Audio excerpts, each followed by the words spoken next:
నాంపల్లి పటేల్ నగర్లో గురువారం భారీ అగ్ని ప్రమాదం సంభవించింది.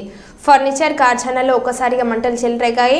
షార్ట్ సర్క్యూట్తో ఈ ప్రమాదం జరిగినట్లు తెలుస్తుంది. మంటలు పెద్ద ఎత్తున వ్యాపించడంతో జనం భయాందోళనకు గురయ్యారు. సంఘటన స్థలానికి చేరుకున్న అగ్నిమాపక సిబ్బంది మంటలు అదుపు చేస్తున్నారు. పక్కనే ఉన్న ఇండ్లకు వ్యాపించకుండా జాగ్రత్తలు తీసుకుంటున్నారు.